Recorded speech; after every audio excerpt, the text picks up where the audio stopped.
Here's an uncomfortable question. If you grew up without much money, and now you finally earn a decent paycheck, why do you still feel broke?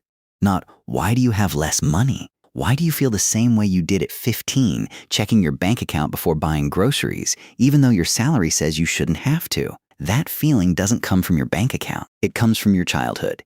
And it's still making financial decisions for you today, quietly, in the background, disguised as responsible adult behavior. Let's go through 9 of them. Not to make you feel guilty, just to make you notice.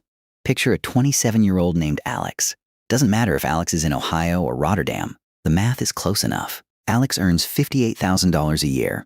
After tax, that's roughly $3,900 a month. Rent for a 1-bedroom in a reasonable, not fancy neighborhood, $1,450. Car payment, $380. Student loan minimum, $310. Credit card minimum from a rough month last year that never fully got paid off, $140.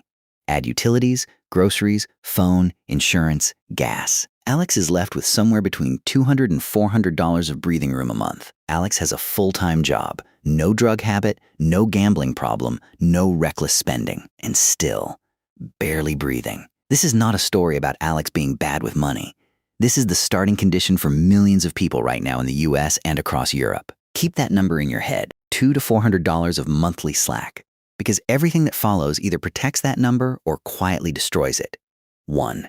People who grew up poor tend to undersave, even when they finally can afford to save, because the amount that feels safe was calibrated years ago when safe meant $30 in an envelope. Alex has $400 of slack now, but the nervous system inside Alex is still budgeting like it's $30, so the extra money doesn't get saved.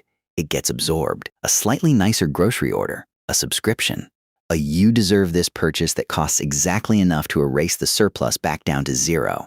Nobody decided this. It just happens, month after month, until the bank balance looks suspiciously identical to the one from 3 years ago, despite 3 raises. 2. They avoid checking their own numbers. Not because they're lazy, because for a long time, checking the numbers meant finding out there wasn't enough.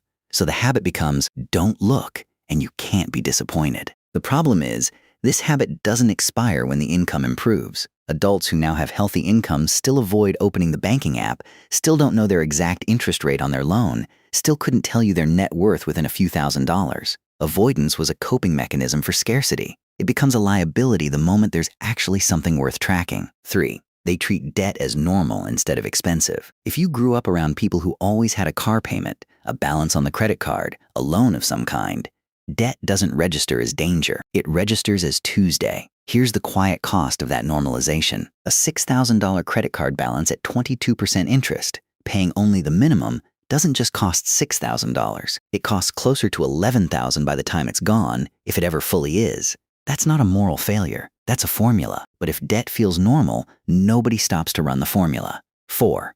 They over-index on job security and under-index on income growth. Growing up poor often means growing up around instability, layoffs, missed paychecks, a parent working 2 jobs to cover 1 bill.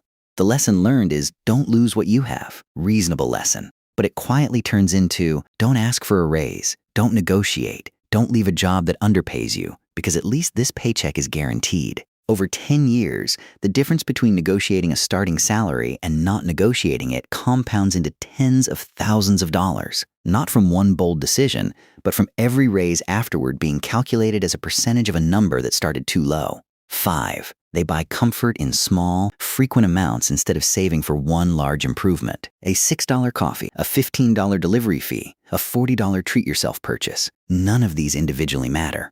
But they exist because certainty feels better than a plan. A small guaranteed comfort today beats a large uncertain comfort 5 years from now. Psychologically, even if the math says otherwise, $15 a day is about $5,500 a year. That's not a coffee problem.